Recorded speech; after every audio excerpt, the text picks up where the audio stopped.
Good afternoon, everyone. Hi, as Jake says, I'm Julie Hammerton, and I'm the Managing Partner at Hymans Robertson Personal Wealth. And in Personal Wealth, we basically provide financial wellbeing programs in the workplace, and then we also provide financial planning services to individuals. And Personal Wealth, we're part of Hymans Robertson, and for over 100 years, we've been advising pension scheme trustees and employees on their pension scheme arrangements.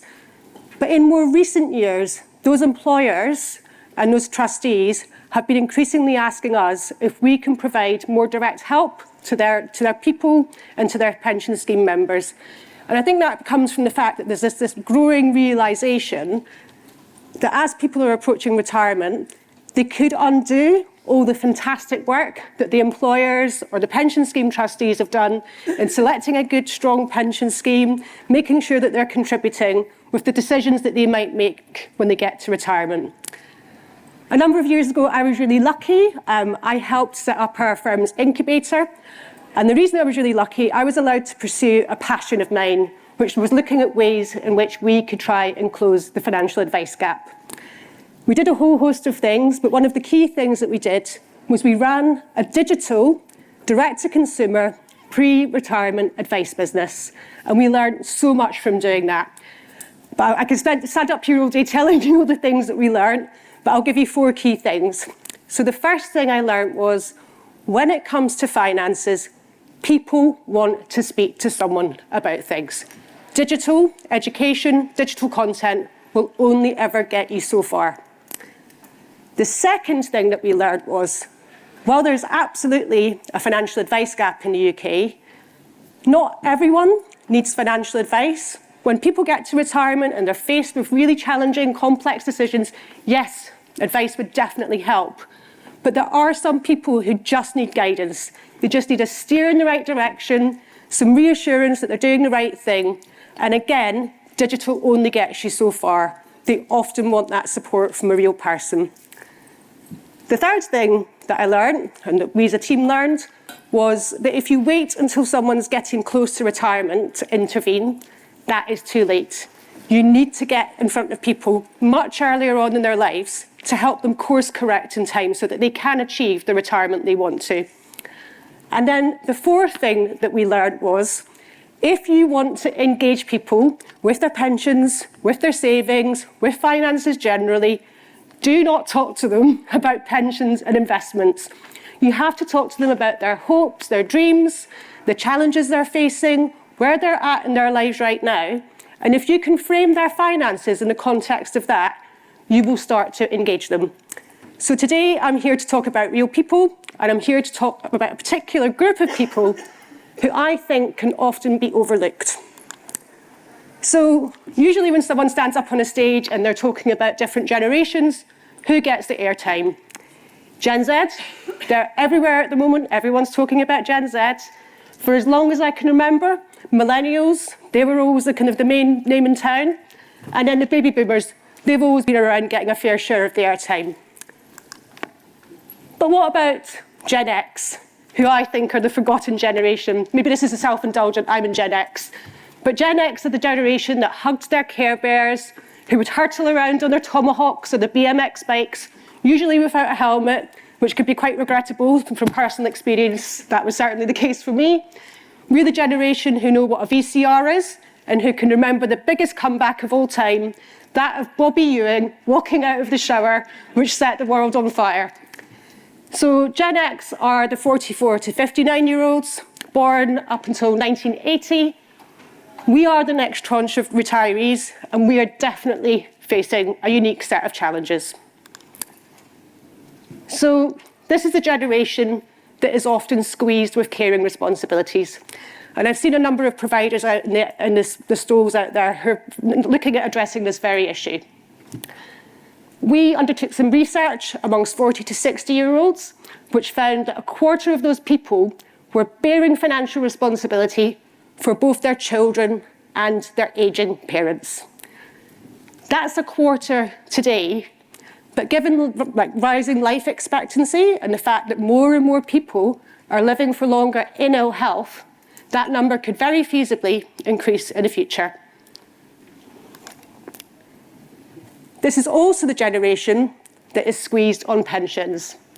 So one of the greatest initiatives of the past years has been auto-enrolment, so whereby employees were automatically enrolled into pension schemes. That kicked off in 2012. That means that the youngest of Gen X were 32 when they were auto-enrolled into a pension scheme. The older ones in Gen X, they were 47 years old. So arguably, this generation was born a bit too late to fully benefit from auto-enrolment, particularly as the contribution levels, the minimums were 2% at that time. And this is sort of playing out through the research that we've just done. So if you look at the middle of the slide here, we found that a half of Gen X didn't start saving until later life, either when their employer enrolled them into a pension scheme or when they could afford to. Then if you look at the top of the slide, a third said they didn't start saving until after the age of 30. That's years of missed contributions and years of missing out on the benefits of compounding. Then compounding matters further. 1 in 5 said that they have taken a break from pension saving. So what this is telling us that people are unlikely to have saved enough to secure a good retirement. This is also the generation that was born a bit too late to benefit from DB pensions. I'm sure most of you in the room know what a DB pension is, but just in case, it's a defined benefit pension whereby you would earn a guaranteed income from your employer's pension scheme for the entirety of your retirement. They are an increasingly rare thing. So of the 9.6 million people who have retired today, of the people who have retired today, 9.6 million of them are relying on DB for their retirement income. Back in 2006, only 3.5 million employees were still accruing DB benefits. So that means they were still amassing some DB entitlement. Fast forward to 2021, only 900,000 employees in the private sector had any DB provision accruing. Yet 1 in 5 of the people we surveyed think that they are going to have the same retirement as their parents. That's just clearly not going to be the case, given the fact that DB is on the decline. It won't even feature for many people who are retiring, and people have not been saving consistently or enough through their working lives. I won't spend much time on this, but this is just our research showing that the younger you are, the less likely you are to have DB benefits. And then I guess what was surprising in our research, well, maybe this first one isn't so surprising, 10% don't know what pension they have. So you could see that as being surprising, but given the low levels of financial literacy in the UK, perhaps it's not. But what is definitely surprising is that 23% said they do not have a pension at all. And that's really worrying, because just to remind you, this is a group of people who will be retiring next. And if they haven't got a pension, goodness me. So this is just some more stats from our research. I'll draw your attention to the bottom line. And basically, we asked people, what sources of income do you think you'll be relying on most in retirement? And the state pension was selected by 50%. Hold on to that thought. Because the full state pension, if you qualify for it, is £11,502 per annum. Now, the PLSA and the Pension Commission, you may be familiar with this research, they looked at what people would need to have a minimum standard of living in retirement. For a single person to cover their basic needs, that was estimated to be £14,400 per annum. The state pension is not going to get you there. And then if we look at other savings, in the UK, we are just not a nation of savers. So this is FCA data. 30% of people in the UK have no savings at all. 1 in 3 have got less than £1,000 put away, and 18% have less than 5,000. And the FCA estimates that overall, 1 in 4, so nearly 13 million adults in the UK, have got low financial resilience. And then we asked people, how much were they worrying about their retirement income in the future? And it's very clear that they're worrying about it today. So 35% of the people that we surveyed said that worrying about their future retirement income was having an impact on their mental health today. 27% said they were losing sleep because of it. 22% avoid social situations. And this statistic that's particularly important for you as an audience, as employers. 20% said worrying about their retirement income in the future is affecting their ability to work today. And sadly, 18% said it's causing friction with their partners. So this is having a really, really big impact on people worrying about the future. There is that emerging recognition that they're not going to have enough. I've talked for quite a bit now, so I might just open up a Slido question, if that's okay, and just get your views. And the question is, what would be the most effective way, in your view, to encourage people to take action to hit retirement income targets? We've got some options down here, but I'd be interested to hear from others in the audience if you've got any other views as well. But if you wouldn't mind hitting into Slido and let me know what you think.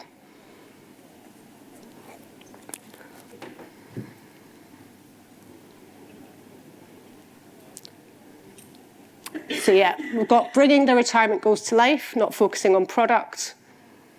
Yeah, I think there's been so much hand-wringing in the pensions and the financial services industry for years about why can't we get people to engage with our pensions? Why can't we get them to engage with savings? And it is because we're talking about pensions and investments and not about their real life situations.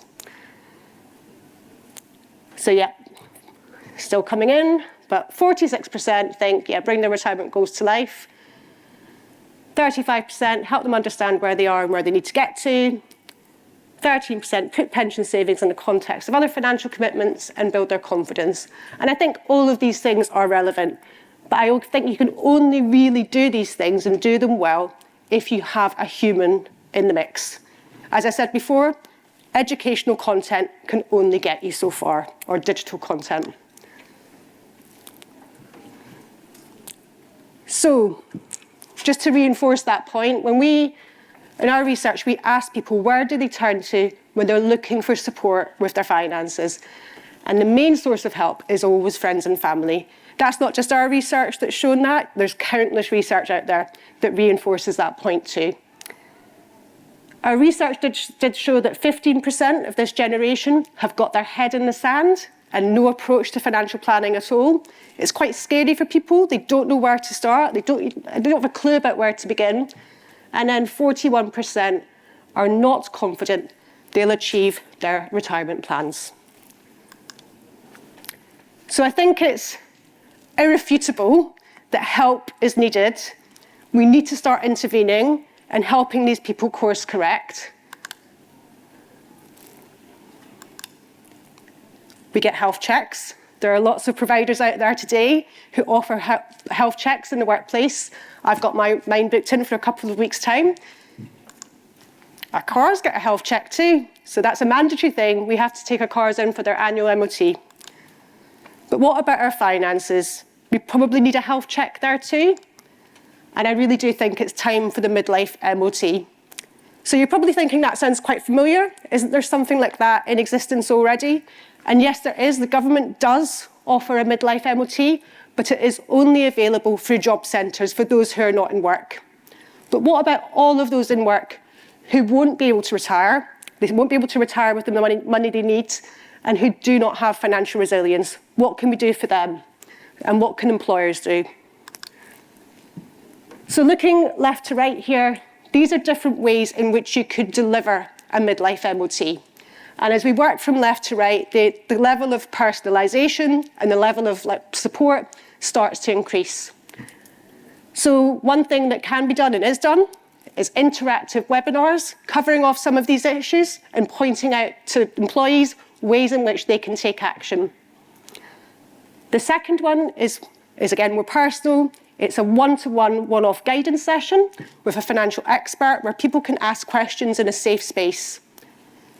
The third one, and this is the one that I think is really interesting and exciting, is financial coaching.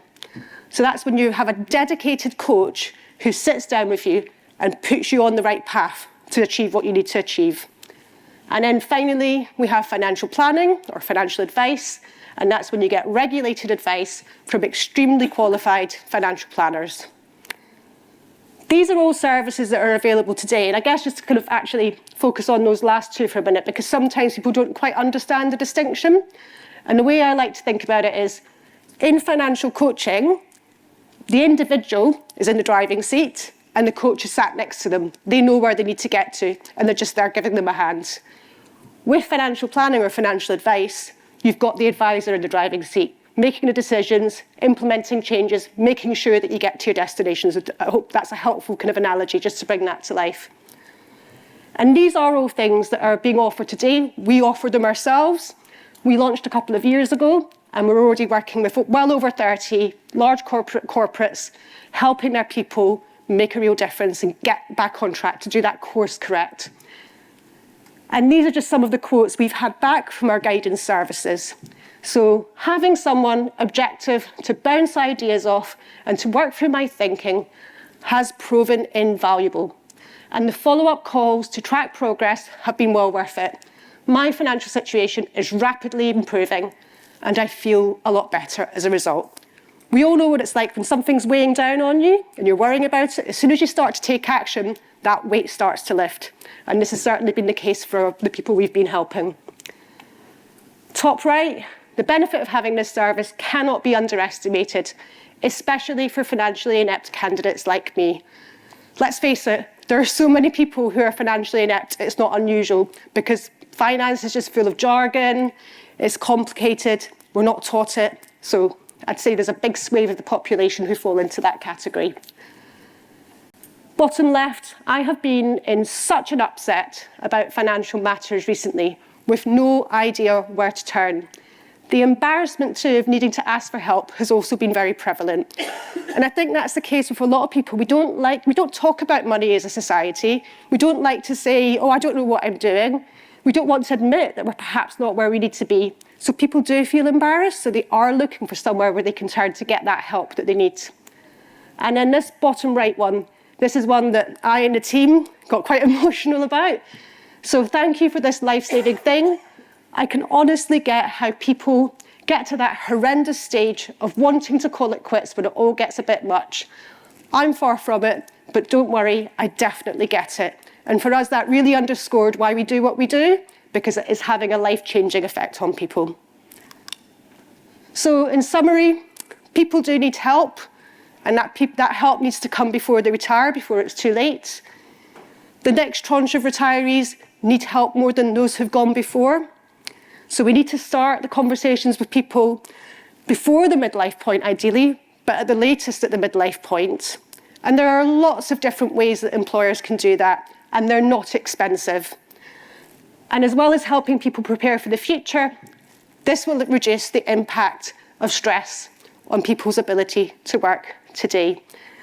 So I hope that's not been too gloomy, but there is hope. And the hope comes from the fact that we can intervene and help people course correct.